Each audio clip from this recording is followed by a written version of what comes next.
Okay. குடோனில் தயார் செய்யப்படுகிறது. நன்றி, இதுதான் முக்கியம்.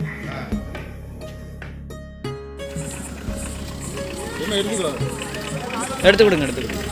காலையில் இஸ்லாமிய சொந்தங்கள் மூலமாக இவங்களுக்கு உணவு கிடைச்சதுக்கு இஸ்லாமிய சொந்தங்களுக்கு இது மூலமாக நான் நன்றி தெரிவிச்சுக்குவேன். குமரிக்கடல் பகுதியில் ஏற்பட்ட வளிமண்டல சுழற்சி காரணமாக நெல்லை, கன்னியாகுமரி, தூத்துக்குடி, தென்காசி ஆகிய மாவட்டங்களில் கடந்த 2 தினங்களாக கனமழை பெய்துள்ளது. இதனால் ஏரி, குளம், அணைகள் உள்ளிட்ட நீர்நிலைகள் நிரம்பி வழிந்துள்ளது. இந்நிலையில் அத்தியாவசிய தேவைகளுக்கும் பொருட்கள் வாங்குவதற்கும் வசதிகள் கிடைக்காமல் சில கிராமங்கள் திண்டாடிய நிலையில் பல தன்னார்வலர்கள் களத்தில் இறங்கி உதவியுள்ளனர். சாதி மதம் பார்க்காமல் பலருக்கு உதவி செய்த சம்பவம் நிகழ்ச்சியை ஏற்படுத்தியுள்ளது. இந்த பசங்க தான் இங்கே இப்போது நமக்கு உதவியாக இருக்காங்க.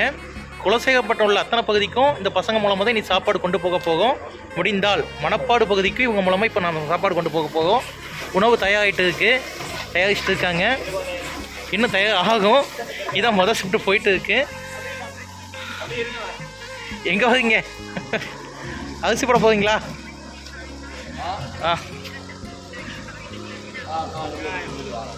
ஓகே.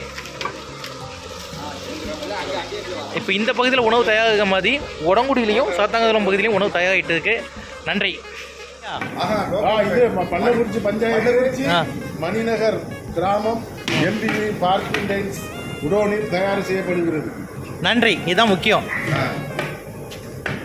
பள்ளக்குறிச்சி பஞ்சாயத்தில் வச்சு சாப்பாடு ரெடி பண்ணி சுற்றி உள்ள கிராமங்களுக்கெல்லாம் கொடுத்துட்டு இருக்கோம். எடுத்துக்கிடுங்க.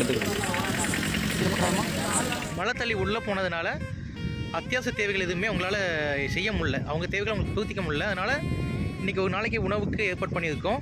காலையில் இஸ்லாமிய சொந்தங்கள் மூலமாக இவங்களுக்கு உணவு கிடைச்சதுக்கு இஸ்லாமிய சொந்தங்களுக்கு இது மூலமாக நான் நன்றி தெரிவிச்சுக்குவேன்.